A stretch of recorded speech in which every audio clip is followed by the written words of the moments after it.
Assalamualaikum warahmatullahi wabarakatuh. Ila hadratin Nabi Mustafa Muhammad sallallahu alaihi wasallam wa ala alihi wa ashabihi kiramil Fatihah. A'udzu billahi minasy syaithanir rajim. Bismillahirrahmanirrahim. Alhamdulillahi rabbil alamin. Ar-Rahmanir Rahim. Maliki yaumiddin. Iyyaka na'budu wa iyyaka nasta'in. Ihdinas siratal mustaqim. Siratal ladzina an'amta 'alaihim ghairil maghdubi 'alaihim waladdallin. Amin. A'udzu billahi samii'il 'aliim minasy syaithaanir rajiim. Bismillahirrahmanirrahim. Alhamdulillahi rabbil alamin. Hamdan hamidin, hamdan katsiran tayyiban mubarakan fih. Hamdan yuwafi ni'amahu wa yukafi'u mazidah. Ya Rabbana lakal hamdu kama yanbaghi li jalali wajhika wa 'azimi sultanik. Allahumma salli ala sayyidina Muhammadin tibbil qulubi wa dawaiha wa 'afiyatil abdani wa sifaiha wa nuril absari wa niyaiha bihaqqil 'azamati zatika birahmatika ya arhamar rahimin. Allahumma inna nas'aluka ilman nafi'an wa rizqan thayyiban wa amalan mutaqabbalan. Allahumma ahrijna min zulumatil wahmi wa akrimna bi nuri fahmi waftah alaina bi ma'rifati ilmi wa nawwir qulubana kama nawwarta samsa wal qamar wa sahhil lana abwaaba fadlik. Rabbana atina fid dunya hasanah wa fil akhirati hasanah wa qina azabannar. Wa sallallahu ala sayyidina Muhammad wa ala alihi wa sahbihi wa baraka wa sallam. Walhamdulillahi rabbil alamin. Taqabbalallahu minkum. A'udzu billahi samii'il 'aliim minasy syaithaanir rajiim. Bismillahirrahmanirrahim. Alhamdulillahi rabbil alamin wa bihi nasta'in ala umurid dunya waddin. Wassalatu wassalamu Muhammadin asrafil anbiya'i wal mursalin wa ala alihi wa sahbihi ajma'in. Qala Allah subhanahu wa ta'ala, a'udzu billahi minasy syaithanir rajim. Alladzina amanu wa tatma'innu qulubuhum bi dzikrillah. Ala bi dzikrillah tatma'innul qulub. Shadaqallahul azim. Bismillahilladzina yadhuru ma'asmihi say'un fil ardi wa la fis sama' wa huwas samiul alim. Bismillahi ma sya'allah la yasukul khaira ila Allah. Bismillahi ma sya'allah la yasrifu su'a ila Allah. Bismillahi ma sya'allah ma kana min ni'matin fa min Allah. Bismillahi ma sya'allah la ya'ti bil hasanati ila Allah. Bismillahi ma sya'allah la haula wa la quwwata illa billah. Yang berbahagia lagi dikasihi Tuan Imam perangkat naik tadi, yang dihormati Tuan Bilal, yang dihormati barisan kepimpinan, yang dihormati jawatan kuasa Masjid Kampung Balik Yani Tengah, yang dihormati barisan pimpinan masyarakat, tuan-tuan haji, tuan-tuan hadirin yang dikasihi lagi dirahmati Allah sekalian. Apa khabar semua? Kabar walas, alhamdulillah. Alhamdulillah, terlebih dahulu marilah kita sama-sama bersyukur kepada Allah Subhanahu wa ta'ala yang telah muliakan pada kita akan nikmat yang tidak terhitung, yang tak terbilang. Semoga nikmat yang Allah Ta'ala kurniakan kepada kita, mudah-mudahan kita dapat gunakan, memanfaatkan pada jalan yang diridai oleh Allah Subhanahu wa Ta'ala. Dan mudah-mudahan banyakkanlah kita berdoa dan berharap penuh, semoga sepanjang kita hidup di dunia ini dan sakit-bagi umur yang ada ini, dan sekiranya kita mati nanti dalam keadaan beriman dan bertakwa dengan sebenar-benarnya. Dan alhamdulillah kita telah dapat melalui bulan Rejab yang lepas, mudah-mudahan diberkati oleh Allah. Dan kita sedang melalui bulan Sa'ban yang hampir ke penghujungnya. Ya, mudah-mudahan amalan kita diterima oleh Allah dan diberkati oleh Allah. Dan mudah-mudahan hadirin-hadirat yang dirahmati Allah, banyakkanlah kita berdoa, semoga kita dipanjangkan umur dapat menemui bulan Ramadan yang tidak lama lagi, lebih kurang dalam 3 hari lagi lah tuan-tuan.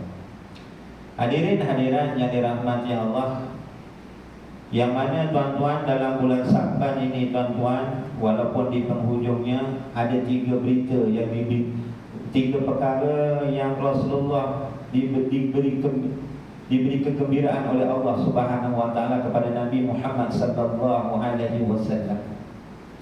Yang pertamanya pada bulan Sa'ban, yaitu yang mana inilah yang diharapkan oleh Rasulullah, yakni peralihan arah kiblat, ya, daripada Baitul Maqdis yaitu ke Masjidil Haram ataupun ke Ka'bah, yakni Baitullah. Yang mana diceritakan tuan-tuan hadirin hadirat yang dirahmati Allah, apabila Rasulullah telah berhijrah ke Madinah, ya, pada awalnya tuan-tuan ada menyatakan lebih kurang 17 bulan 3 hari, yang mana Rasulullah solatnya tuan-tuan arahnya arah ke Baitul Maqdis, ya. Dan Rasulullah mengharapkan, Rasulullah sering berdoa, berharap kepada Allah Subhanahu wa taala tuan-tuan, yang mana dia membanyakkan menadahkan wajahnya ke langit, berdoa kepada Allah supaya dia berharap sangat supaya arah kiblat itu bertukar daripada Baitul Maqdis iaitu ke Masjidil Haram, ke Baitullah, kerana Rasulullah dah rindu sangat kepada Baitullah. Begitu juga tuan-tuan untuk mengelakkan daripada ejekan orang Yahudi, yang mana orang Yahudi menyatakan bahawa orang Nabi Muhammad sallallahu alaihi wasallam dan orang-orang yang beriman pengikut-pengikutnya berkiblatkan yang sama dengan orang Yahudi, yaitu di Baitul Maqdis. Jadi Rasulullah berharap sangat, banyak kali Rasulullah menandahkan wajahnya ke langit untuk menunggu, ya, malaikat Jibril membawa wahyu supaya dapat peralihan kiblat daripada Baitul Maqdis ke Masjidil Haram. Dan doanya tuan-tuan telah dimakbulkan oleh Allah Subhanahu wa taala. Berita ini telah dihabarkan tuan-tuan dalam surah Al-Baqarah ayat 144. A'udzu billahi minasyaitonir rajim. Qad nara taqalluba wajhika fis samaa'i falanwalliyannaka qiblatan tardaha fawalli wajhaka satral masjidil haram wa haitsuma kuntum fawallu wujuhakum sadrah. Sadaqallahul azim. Sesungguhnya kami melihat wajahmu mengadah ke langit, maka kami sungguh akan memalingkan wajahmu ke arah kiblat yang kamu sukai, maka palingkanlah wajahmu ke arah Masjidil Haram dan dimanapun kamu berada, ya. Jadi doanya ini dimakbulkan oleh Allah. Begitu gembiranya Rasulullah dalam bulan Sa'ban ni, yang mana permintaan Rasulullah, harapan Rasulullah supaya tuan-tuan yang mana arah kiblatnya bertukar daripada Baitul Maqdis ke Masjidil Haram, dan dimakbulkan oleh Allah. Gembiranya Rasulullah. Dan yang kedua juga dalam bulan Sa'ban tuan-tuan hadirin hadirat yang dirahmati Allah, yang mana Allah Subhanahu wa taala telah mengisytiharkan. Mengisytiharkan apa? Yang mana Allah dan para malaikat berselawat ke atas Nabi dan mengajak, memerintahkan orang-orang yang beriman supaya mengucapkan salam dan selawat penghormatan kepada Rasulullah sallallahu alaihi wasallam. Turunnya ayat suratul Al-Ahzab ayat 56. Selalu kita dengar apabila apabila imam membaca khutbah yang kedua, ya. Imam selalu baca apa? Innallaha wa malaikatahu yusalluna 'alan nabi ya ayyuhalladzina amanu sallu 'alaihi wa sallimu taslima. Sebab itu tuan-tuan, ayat ini turun pada bulan Sya'ban. Sebab itu setengah ulama menyatakan bulan Sya'ban ini bulan selawat. Disuruh memperbanyakkan berselawat, apatah lagi bulan Sya'ban, dan begitu juga bulan-bulan yang lain.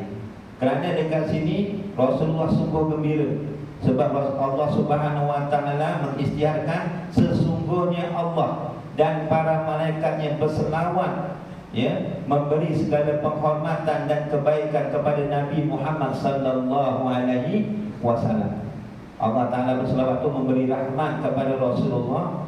Dan mana para malaikat ini berselawat, bermakna para malaikat ini beristighfar dan memohon ampun, ya, kepada Allah Subhanahu wa Ta'ala. Dan memerintahkan orang-orang yang beriman supaya mengucapkan selawat, banyakkan berselawat dan membacakan salam ke atas Rasulullah. Ini menunjukkan menarik rahmat Allah dan menunjukkan kemuliaan Nabi Muhammad sallallahu alaihi wasallam, tuan-tuan. Jadi tuan-tuan, banyakkanlah berselawat, perbanyakkan selawat. Walau ustaz selawat aku orang pakai apa? Dawa-dawa selawat tafridiyah, selawat apa lagi, sifat, ya. Ini bukan cerita selawat yang panjang, memperbanyakkan selawat. Contohnya nak memperbanyakkan selawat ini tak semestinya selawat yang panjang. Kita baca selawat Jibril aja senang. Sallallahu ala Muhammad. Banyak-banyak dalam masa yang singkat kita dapat banyak bilangan selawat yang kita baca. Sallallahu ala Muhammad, sallallahu ala Muhammad. Dalam 1 minit aja dapat berapa bilangannya. Semakin kita banyak berselawat, semakin banyak selawat Allah kepada diri kita. Ya, rahmat yang Allah Ta'ala berikan kepada kita, tuan-tuan. Jadi hadirin hadirat yang dirahmati Allah, itu yang kedua. Yang ketiganya, tuan-tuan, berita yang menggembirakan Rasulullah. Ya, apabila berselawat itu juga, tuan-tuan, Rasulullah apabila diturunkan, istiharkan Allah Ta'ala berselawat, malaikat berselawat dan menyuruh orang beriman berselawat, Rasulullah sungguh gembira sehingga Rasulullah sujud tak bangun-bangun. Ya, sehingga Rasulullah sujud ni tak bangun-bangun kerana gembiranya. Ingatkan para sahabat, Rasulullah dah wafat. Rupa-rupanya Rasulullah begitu sujud begitu lama kerana menandakan kesyukurannya terhadap Allah Subhanahu wa Ta'ala. Dan Rasulullah memperbanyakkan amal kebajikan, menandakan dia bersyukur kepada Allah. Yang ketiganya, perkara yang menggembirakan Rasulullah dalam bulan Sya'ban, yang mana, tuan-tuan, dalam bulan Sya'ban inilah dikurniakan hadiah, dikurniakan amalan yang tak diberikan pada umat-umat yang terdahulu, melainkan diberikan kepada umat Nabi Muhammad sallallahu alaihi wasallam, iaitu pensyariatan solat. Iaitu pensyariatan berpuasa dalam bulan Ramadan penuh dalam sebulan. Maksudnya difardukan puasa bulan Ramadan ni pada bulan Sya'ban tahun yang kedua Hijriah. Itu difardukan puasa bulan Ramadan ni pada bulan Sya'ban tahun yang kedua Hijriah. Kalau solat setahun sebelum Hijriah. Jadi hadirin hadirat yang dirahmati Allah sekalian, 3 perkara ini berita gembira yang diterima oleh Rasulullah dalam bulan Sya'ban. Tuan-tuan hadirin hadirat yang dirahmati Allah, pada malam yang berbahagia ini, tuan-tuan, sedikit sebanyak saya ingin menerangkan sedikit berkenaan puasa, tuan-tuan. Cuma kedudukan amal ini untuk maklumat, tuan-tuan, supaya kita berjaga-jaga dalam kita beramal ibadah. Mudah-mudahan amal ibadah kita ini diterima oleh Allah Subhanahu wa Ta'ala. Sebab itu kedudukan amal ini para alim ulama telah membagikan kepada 5 bahagian. Pertama, amalannya sah dan diterima oleh Allah. Ini yang kita buru-buru. Amalan kita sah dan diterima oleh Allah. Ibaratnya solat kita sah dan diterima oleh Allah. Ibaratnya puasa bulan Ramadan kita sah dan diterima oleh Allah Subhanahu wa taala. Itu yang kita idam-idamkan. Itu yang kita harapkan. Yang keduanya, mohon perlindungan daripada Allah. Mudah-mudahan dijauhkan kita berusaha. Amalannya tak sah dan tak diterima oleh Allah Subhanahu wa taala. Amalannya tak sah dan tak diterima oleh Allah Subhanahu wa taala. Contohnya dia solat. Ya, dia solat tuan-tuan, takbiratul ihramnya tak sempurna. Ucapan takbiratul ihram, Allah. Angkat tangannya dah cantik, Allah. Barangnya tak ada, ditelan lidah. Mengangkat tangan ini hukumnya sunnah, hayat. Yang rukunnya mengucapkan takbiratul ihram. Jadi sebut dengan sempurna, Allahu Akbar. Contoh, solatnya tak sah sebab takbiratul ihramnya tak sempurna. Berserta niat, berserta qiyam. Apabila tak sah, macam mana nak diterima oleh Allah? Macam berpuasa dalam bulan Ramadan, ya. Dalam berpuasa bulan Ramadan, rukunnya ada dua. Pertama niat. Yang pertamanya niat. Niat tuan-tuan hadirin hadirat yang dirahmati Allah. Kita bagi Imam Syafi'i tuan-tuan, ya, tiap-tiap malam kita hendaklah berniat. Ibaratnya kata Imam Syafi'i tuan-tuan hadirin hadirat yang dirahmati Allah, ibaratnya solat itu 5 waktu berasing-asingan. Solat pada zuhur lain, asar lain, maghrib lain. Jadi niatnya lain. Begitu juga puasa kata Imam Syafi'i, hari ini satu hari, besok satu hari. Kata Imam Syafi'i kena wajib niat setiap hari tuan-tuan. Iaitu kalau puasa wajib tuan-tuan niatnya daripada masuk matahari sampailah sebelum terbit fajar. Sunat kita wajib niat dalam hati. Kita lafazkan tu hukumnya sunat. Dalam kitab Sabilul Muhtadin ada menyatakan tuan-tuan. Tapi pada malam yang pertama, ya, kita menurut untuk menyelamatkan kita, ya, kita bertaklid kepada Imam Maliki, mengikut Imam Maliki. Jadi pada malam pertama tuan-tuan, kita niat sebulan. Pertama kita niat sebulan. Ya, maksud mengikut Imam Syafi'i memadai, Imam Maliki memadai sebulan niat sekali cukup. Itu Imam Maliki. Jadi malam pertama kita niat sebulan. Kenapa? Kerana sekiranya hari-hari yang lain kalau terlupa, ya, dapat menampal kerana kita dah niat sebulan. Dan kemudian malam pertama kita niat untuk esok hari, dan hari yang lain niat untuk esok hari, untuk puasa esok hari. Ya, biasanya kita baca lafaznya nawaitu samawadin an hadani fadhi syahri ramadhan hadhihi sanati lillahi ta'ala. Itu lafaz niatnya. Dalam hati ditetapkan, saja aku puasa esok hari dalam bulan Ramadan tunai pada tahun ini kerana Allah Subhanahu wa taala. Dan niat sebulan saja aku puasa seluruh bulan dalam Ramadan. Nawaitu sama syahri ramadhan an kulli. Ya. Itu tuan-tuan hadirin hadirat yang dirahmati Allah. Jadi rukun tu kena buat niat. Yang kedua, menahan diri daripada perkara yang membatalkan puasa, daripada terbit fajar sehingga terbenam matahari. Itu rukun puasa. Kalau rukun sembahyang ada 13. Jadi rukun ni kena buat. Tinggalkan tak sah akan ibadahnya. Jadi yang kedua tu contoh tuan-tuan, ibadahnya tak sah lagi tak diterima oleh Allah Subhanahu wa taala. Yang ketiganya tuan-tuan hadirin hadirat yang dirahmati Allah, ini yang kita sangat takut tuan-tuan. Amal ibadahnya sah tapi tak diterima oleh Allah, tak dipandang oleh Allah Subhanahu wa taala. Amal ibadahnya sah tapi tak dipandang oleh Allah Subhanahu wa taala, tak diterima oleh Allah. Contohnya dia berpuasa, ya, puasanya sah, rukunnya dia buat, perkara-perkara yang membatalkan puasa dia tinggalkan, ya. Tapi dia melakukan perkara-perkara tuan-tuan yang mengurangkan pahala puasanya. Contohnya dia puasa tapi masih lagi berdusta. Mulutnya menahan lapar, dia menahan lapar dan dahaga tuan-tuan. Tapi tuan-tuan, dari segi anggota yang lain dia tak berpuasa, mulutnya tak berpuasa. Contohnya dia berdusta, ya, puasa dia cakap bohong. Jangan. Itu puasanya tak batal, tapi membatalkan pahala puasanya. Ya, perkara yang membatalkan puasa dengan perkara yang membatalkan pahala puasa itu berbeza, tuan-tuan. Kalau perkara yang membatalkan puasa, memang puasanya tak sah, kena qada kalau puasa wajib. Kalau perkara yang membatalkan pahala puasa, puasanya sah, dia tak payah qada, tapi rugilah. Kadang-kadang puasanya hanya dapat apa? Lapar dan dahaga, kata Rasulullah SAW. Puasa dia bohong. Semalam ke terawih kau dah ono.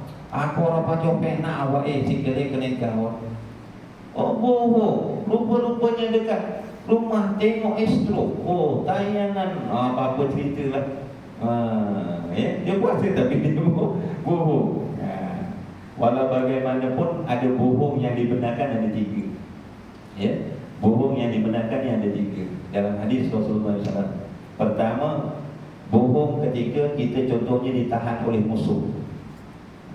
Kita ditahan oleh musuh sebagai tentera, contohnya ditahan oleh musuh.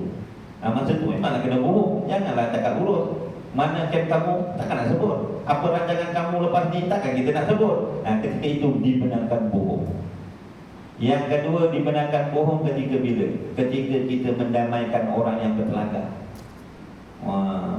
Kawan kita bertelagak A dengan B, kita nak damaikan. Pahalanya besar, tuan-tuan. Lagi-lagi nak bulan Ramadan ni, bermaaf-maafanlah sebelum Ramadan ni, tuan-tuan. Ya, bertelagak orang A dengan B. Kita kata jumpa orang A, kau kenapa tak buat baik dengan orang B? Orang B tu kata aku bukan-bukan. Tak ada lah, aku baru jumpa tadi orang B. Dia kata kau baik sangat, dia ngaku salah, cuma malu je nak jumpa kau. Iya ke? Iyalah. Padahal tak jumpa pun. Dia jumpa orang B. Orang B, kenapa gaduh dengan orang A? Apa salah dia? Tengok baik aja.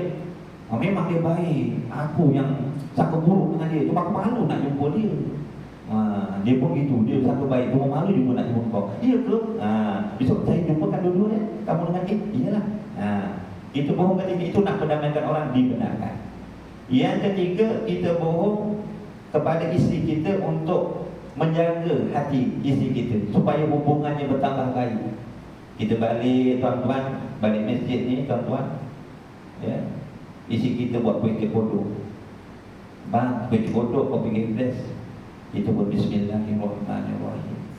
Makan kodok, ya Allah, sedapnya yang lembut, padahal batu di balik anjing pitam tadi. Anjing pitam keras, tapi nak menyedapkan hati istrinya tu. Cakap lembut kan, bohong satu, bohong, tapi dibenarkan ketika itu. Itu contohnya, tuan-tuan. Jadi dalam puasa ni, tuan-tuan, jauhkan daripada sifat riya, jauhkan daripada contohnya memfitnah orang, menzalimi orang, contohnya itu perkara-perkara yang dapat mengurangkan pahala puasa kita. Okay. Dan perkara-perkara yang membatalkan puasa. Saya cerita sikit lah, tuan-tuan, perkara yang membatalkan puasa ni. Perkara yang membatalkan puasa, tuan-tuan, kalau dalam kitab belajar ni ada 10 perkara, ya. Ada setengah kitab 9 perkara, ya. Perkara yang membatalkan puasa ni, tuan-tuan, pertama memasukkan sesuatu ke dalam rongga. Ya, memasukkan sesuatu ke dalam rongga. Rongga mana rongga? Rongga 1 mulut, 2 hidung, 3 telinga, 4 dubur, dan dubur tempat berak dan buang air kecil. Ada lubang tak?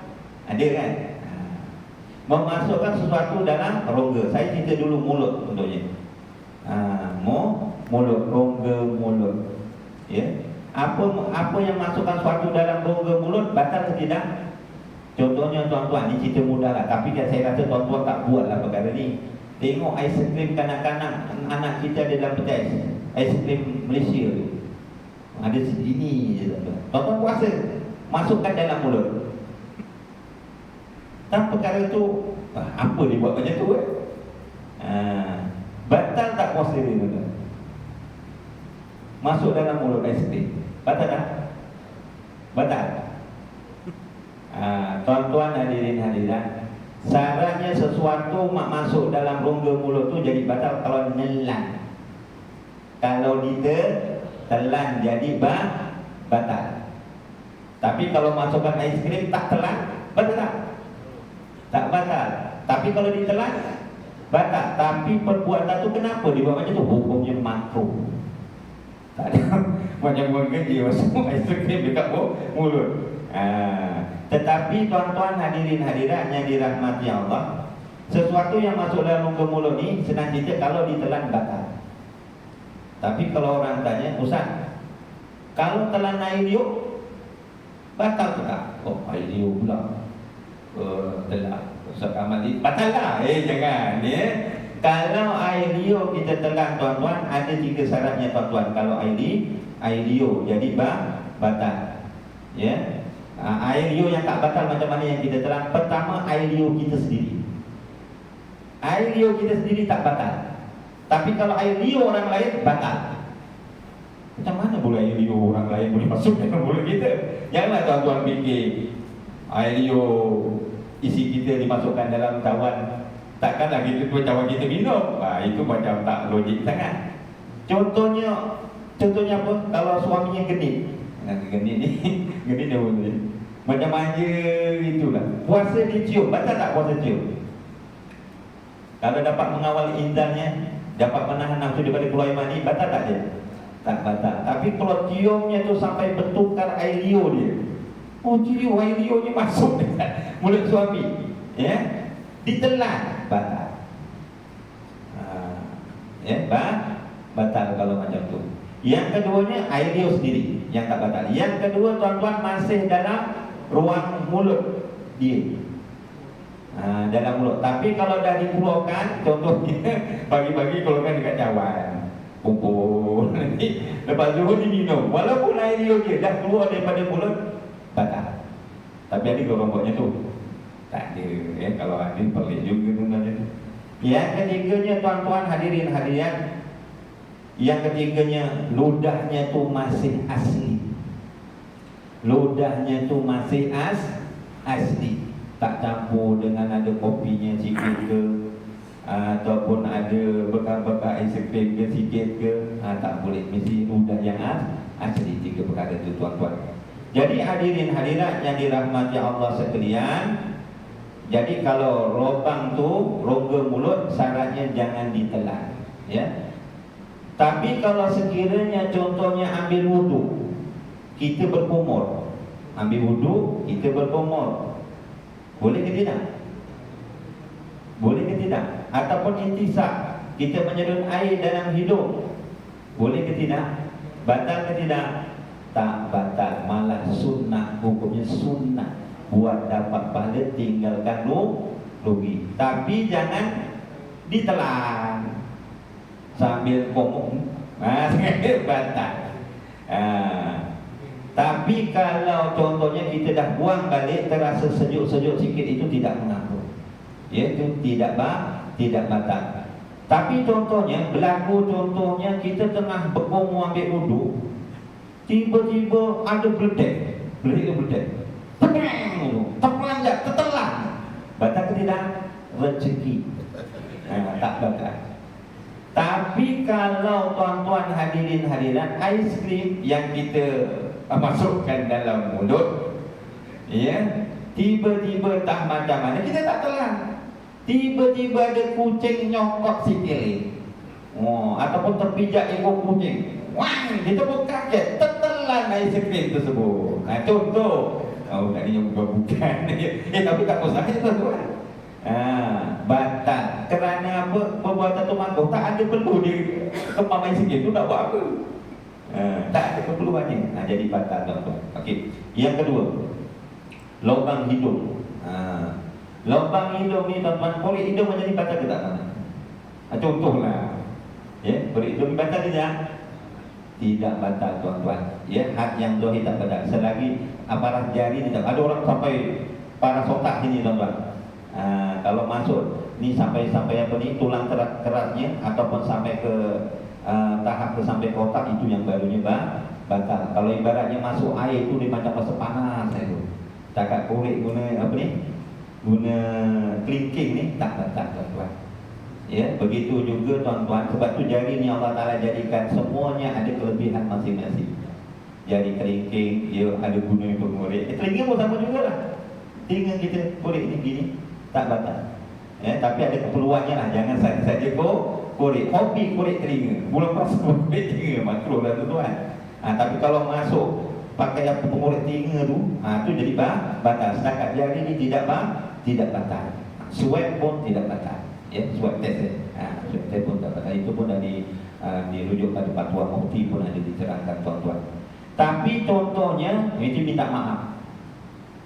Ketika contohnya bomo ya juga, ketika contohnya tuan-tuan hadirat kita cebok. Ya, kita cebok. Kita cebok ni biasa jari ni untuk ini untuk jari manis. Jari ni biasanya untuk apa tuan-tuan? Kita cebok ni gunakan apa? Perut jari. Biasa yang fungsi bersihkan najis gunakan jadi apa? Dibipukkan sikit kan?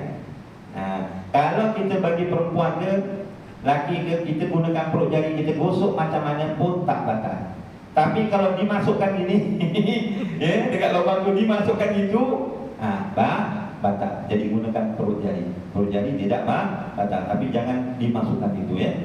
Enggak digunakan jadi batal masuk lubang tersebut. Jadi tuan-tuan hadirin yang dirahmati Allah, memasukkan suatu dalam rongga itulah di antaranya. Dan seterusnya tuan-tuan, perkara yang membatalkan puasa seterusnya tuan-tuan, yang kedua, muntah dengan sengaja batal. Kalau muntah tak sengaja tak batal. Ya, muntah tak sengaja contohnya tuan-tuan, kita naik kenderaan, naik bas, goyang air, tiba-tiba muntah. Tak sengaja kan tuan-tuan? Tak sengaja. Tapi dengan syarat tuan-tuan, selepas ludah kita jangan telan air liur gitu. Sebab saya dah sebut tadi, air liur yang boleh ditelan pertama tadi, dia air liur kita, betul.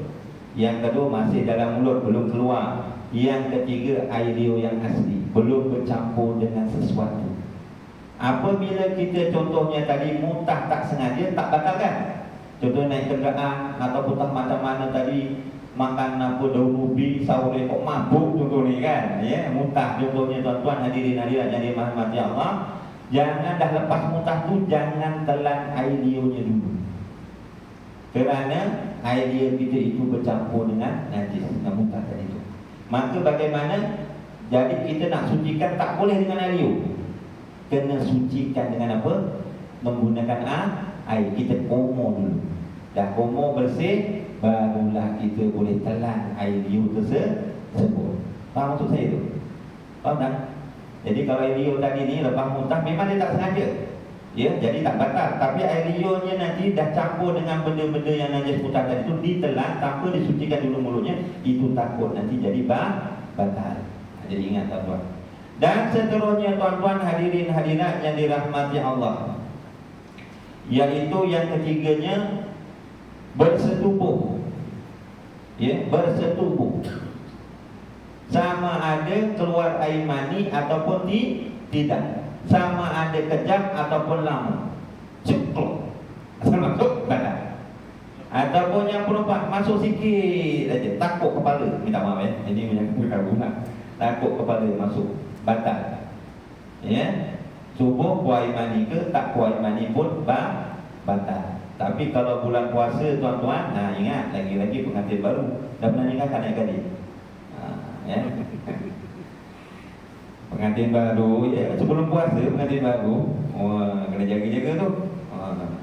Setan walaupun dah diikat nafsunya berkobar-kobar tuan-tuan. Jangan tengah hari dalam keadaan puasa dia melakukan persetubuhan tanpa membatalkan puasa terlebih dahulu. Nanti kena kifarah puasa 2, memerdekakan seorang hamba tak mampu, kena puasa 2 bulan berturut-turut. Tapi kalau dia dah batalkan dulu puasa, selamatlah. Dia kalau puasa macam biasa. Kalau tak nanti teruk yang lelakinya tuan-tuan. Jadi tuan-tuan hadirin yang dirahmati Allah, bersubuh tuan-tuan sama ada keluar air mani ataupun tak keluar air mani, Ya, keluar air mani atau tak keluar air mani, maka tuan-tuan hadirin hadirat yang dirahmati Allah, batallah puasanya. Habis kalau contohnya itu yang halal, berzina. Kenapa tak dibahaskan berzina? Ini cerita orang yang beriman takkanlah berzina, tuan-tuan. Contohnya berzina, batal tak puasanya? Weh, batal. Ya bang, batal, lagi besarlah dosanya. Main dengan kambing contohnya. Batal. Main dengan kambing, batal puasanya. Anak cerita tu banyak tuan-tuan ya. Tapi takkan ada buat kerja puasa-puasa menjadi kambing ya. Ayam tu jangan, batal tuan-tuan. Ya, kena haji ayat tuan. Dan yang keempatnya tuan-tuan, ya, keluar air mani dengan sengaja. Keluar air mani dengan sengaja batal. Contohnya onani, dibusuk dengan tapak tangan. Faham ya? Jangan belum puasa, batal. Bulan puasa tak busuk pakai tangan, tapi mata tengok ulat bulu. Ulat bulu. Oh, tengok macam-macam lah. Mata tak puasa, dapat lapar dan dahaga. Ya? Dia tengok tu sengaja tak? Sengaja. Keluar air mani. Batal. Tak sengaja. Itu kita sengaja lah. Tak tengok benda maksiat. Tapi contohnya kalau kita tertidur, tidur gitu, kok mimpi, tahu-tahu bangun tidur basah, batal tak? Tak batal. Sebab dia tak sengaja. Dan seterusnya tuan-tuan hadirin hadirat, yang kelima, yang keenam, yang ketujuh. Ini saya rangkumkan, yaitu keluar darah haid. Ya, tengah puasa gitu, tinggal pukul 5 ataupun kurang setengah jam, kurang 10 minit, keluar darah haid. Batal tak puasanya? Batal. Darah haid ni paling sikit berapa? Berapa? Apa tu Ustaz? Aku lanang orang tu darah haid boleh takon. Tapi ingat tuan-tuan, kan saya dah kata falsafah orang Jawa, orang lelaki ni kalau nak berumah tangga kena ada 5 nak. Lagi-lagi kalau nak tambah lagi, ya, ya betul tak Nek Gading? Betul tak Cik Ali? Oh, Cik Ali senyum, yang lain pun senyum. Kena ada 5 nak. Pertama, ini falsafah Jawa ya, bukan dalam Quran dan hadis, tapi ada kebetulannya tuan-tuan. Pertama, ngomai, ngingoni, ngeloni, ngayemi, ngayomi. Nampak macam kelakon, tapi betul tuan-tuan. Pertama, ngomahi, orang lagi ni kena sediakan tempat tinggal, rumah semampu mana yang mungkin. Yang kedua, ngingoni, nafkah zahir, pakaiannya, tempat tinggalnya, ya betul. Makanannya, kalau ada sedia mampu bibit, sediakan bibit, ya. Saya pun nak sediakan juga, tapi dia nak yang tua-tua. Saya suka yang muda-muda pula. Asalkan payah tak payah layak, ya. Contoh. Yang ketiga tuan-tuan, ngelongi, ini nafkah batin. Kalau tidur je, tak payah, cari ubat dulu. Yang keempat, ngayomi. Ngayomi, ya. Ngayomi.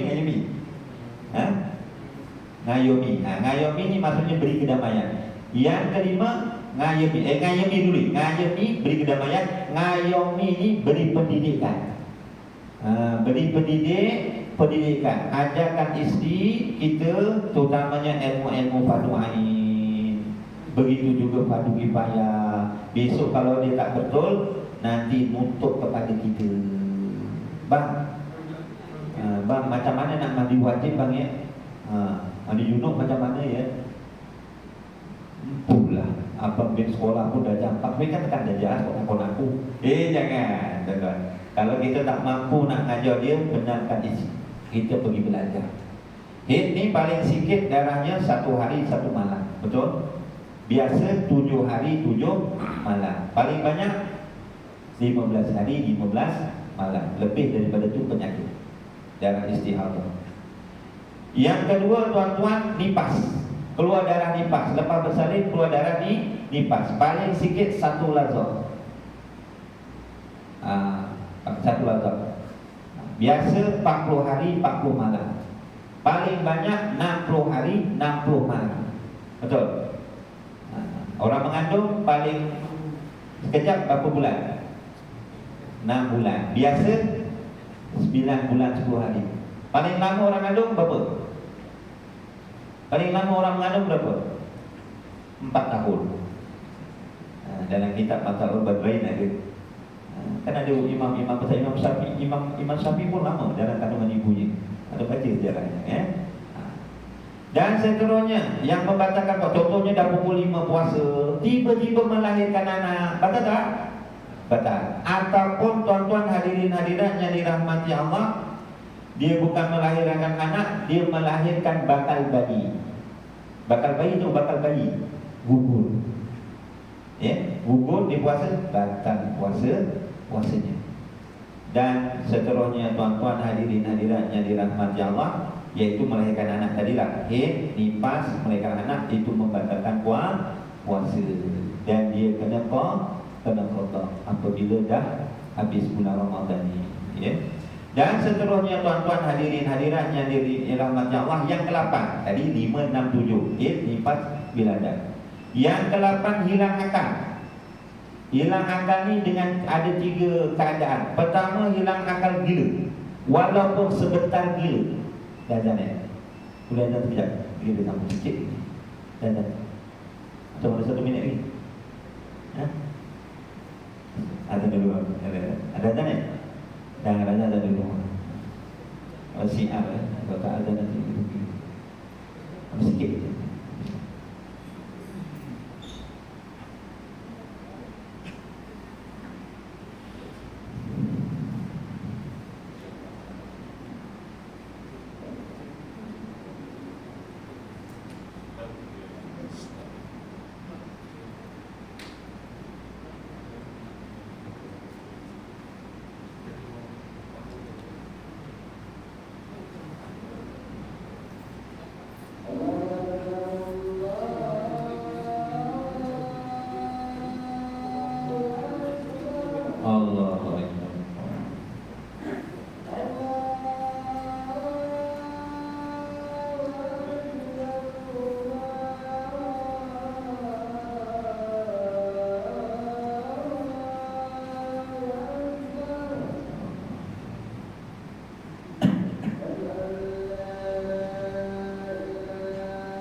tuan-tuan ya. Yang ke-8 hilang akal. Dia ada 3 keadaan hilang akal. Yang pertama gila. Walaupun sekejap dia gila. Dia kan ada orang gila yang mendatang-datang. Kejap gila, kejap okey. Kejap gila, kejap okey. Dia masa sahur okey. Masuk pukul 11 kena matahari terik contohnya, dia jadi gila. Walaupun sebentar, batal puasa dia. Yang keduanya tuan-tuan, dia sebab hilang akal kerana apa? Pengsan. Kalau dia pengsan sehari suntuk dia pengsan. Lepas sahur dia pengsan. Tak bangun-bangun sampai waktu berbuka, sampai isyak baru dia sadar. Batal tak puasanya? Batal. Tapi kalau dia pengsan, lepas sahur dia pengsan, pukul 10 dia sadar. Dia sadar. Walaupun sekejap dia sadar dari mana, dia pengsan lagi. Sah puasanya. Dengan syarat dia ada sadar. Jangan pengsan memanjang sampai waktu berbuka. Yang ketiganya tuan-tuan, hilang akal dengan siapa? Contohnya tidur. Sepanjang hari tidur saja kerjanya. Ada orang macam tu kan? Ada. Kan ada cerita yang tidur selama 300 lebih tahun tu. Kan ada. Cerita apa tu? Bukan nak sabul kapi. Ada yang tidur beratus tahun. Lepas sahur tu dia tidur je. Dia bukan pengsan, dia bukan gila, dia memang tidur sampai waktu buka. Dia tangi pukul terus. Sah tak sebab puasanya? Sah. Habis sembahyang piye? Jika kita cerita berpuasa sembahyangnya kalau dia tertidur, tuan-tuan hadirin, dia tertidur tak sengaja, dia kena kotak lah secepat mungkin solat dia. Tapi kalau dia sengaja dia tidur memang tak nak sembahyang, itu dah lain ceritanya pula, itu dah lambat sembahyang pula tuan-tuan. Jadi kalau dia tidur sepanjang hari, sah puasanya. Ya? Tapi kalau pengsan sepanjang hari tak sah puasanya. Tapi kalau dia sadar walaupun sekejap sah. Manakala gila, walaupun sekejap gilanya itu mendatang, batal akan puasanya. Yang ke-9 akhir sekali tuan-tuan, iaitu murtad. Ya, jagalah percakapan kita, perbuatan kita, niat kita, jangan sampai ke arah murtad, maka batallah puasanya. Bukan setakat batal puasanya, malah batal akan akidahnya tuan-tuan. Jadi tuan-tuan hadirin hadirat, contohnya kita cabut, saya nak sebut satu contoh, tuan-tuan. Tuan-tuan cabut gigi. Puasa, tuan-tuan cabut gigi, batal tak puasanya? Tapi kalau ditelan giginya, batal. Apa yang ditelan gigi? Tak batal lah tuan-tuan. Jadi tuan-tuan tadi yang pertama tuan-tuan saya ulang, amalannya sah dan diterima oleh Allah. Ini yang sebaik-baiknya. Nombor 2, amalannya tak sah lagi tak diterima oleh Allah. Jaga yang saya cakap tadi. Yang ketiga, amalannya sah tetapi tak diterima oleh Allah. Yang keempat tuan-tuan, ini kita sangat takut tuan-tuan. Amalannya sah, diterima oleh Allah, tapi tak lama dipandang. Tak boleh. Amalannya sah, diterima oleh Allah, tapi tak lama dipandang semula. Kenapa? Sebabnya di antaranya dia melakukan amal soleh, dia suka sebut-sebut kesolehannya. Kalau dia bersedekah, dia suka ungkit-ungkit semula. Sejuk tak dekat masjid ni? Sejuk. Kalau tak kau tak merasa sejuk tau. Ini yang bagi ekor. Yang bayar bulanan bil berapa? Ini contoh ya, bukan orang sini. Seribu lebih, siapa yang bayar? Nak harap duit tabung tak cukup, ini yang bayar. Jangan disebut-sebut sedekah, ataupun amalan disebut. Kok matanya apa? Ayo kenapa? Loro apa-apa ini? Alah mau bengi kan bungi semua. Nisfu sabat kalau bengi semua. Itu doa yang makbul tu, di antara doa malam yang makbul daripada Allah. Di antara doa yang makbul, mudah dimakbulkan oleh Allah. Malam tabi lepas isya aku wirid ayo tekan kono. Aku sembahyang sunat tahajud sampai 10 rakaat, sembahyang sunat tasbih. Kau ni sembahyang tasbih. Bulan aku sembahyang tasbih 4 rakaat. 2 salam. Setiap rakaat aku baca tasbih 75. Lepas tak kurang menit. Aku tutup sembahyang witir 11 rakaat. Kemudian aku terus baca istighfar tak subuh nang masjid. Kuwi aku sing ngantuk, matanya abang. Yang dengar pula jangan think negatif. Harus dudukin diri itu rajin amal lagi. Jangan pula dia dapat dosa pula. Kita kena think positif. Ya Allah, Tuan Haji tu walaupun umurnya dah 84 tapi rajin kiam mulai sampai malam Nisfu sampai malam Jumat kok dia tak tidur. Yang aku umurnya terbalik 48. Umur siapa tu? Umur saya dah. Kok tuai mendak kelonan. Nah itu contohnya kelonan Batak contohnya bikin macam-macam.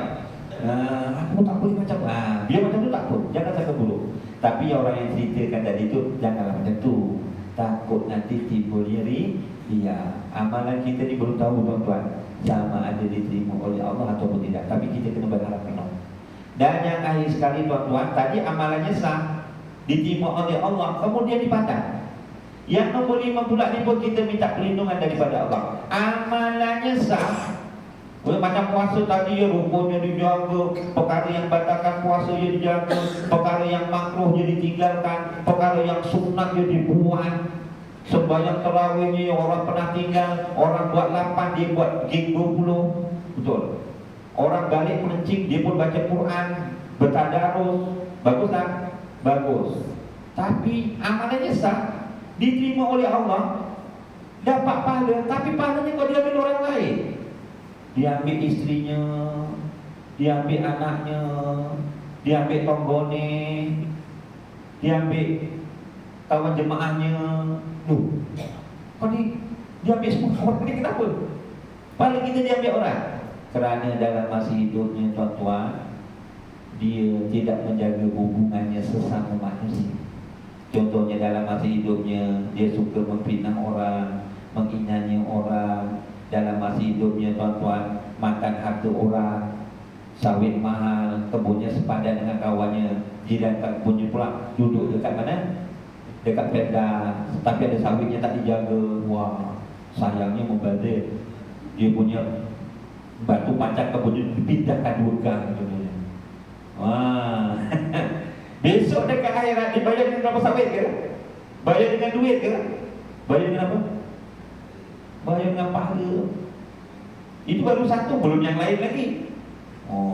Dalam masa hidupnya aja ada budak tuan-tuan tersandar dekat kereta parking kat masjid, tak macam mana terpenyok sikit, dia tampar dia benar.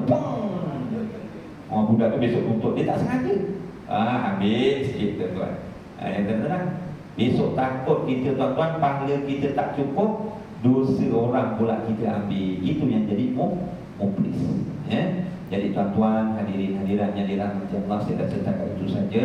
Jadi mudah-mudahan kita banyakkan berdoa, mudah-mudahan kita dapat bertemu dengan bulan Ramadan dan kita rasa gembira apabila kita dapat berjumpa dengan bulan Ramadan. Jangan pula mengeluh, kok di rumah wis ada puasa menah ya.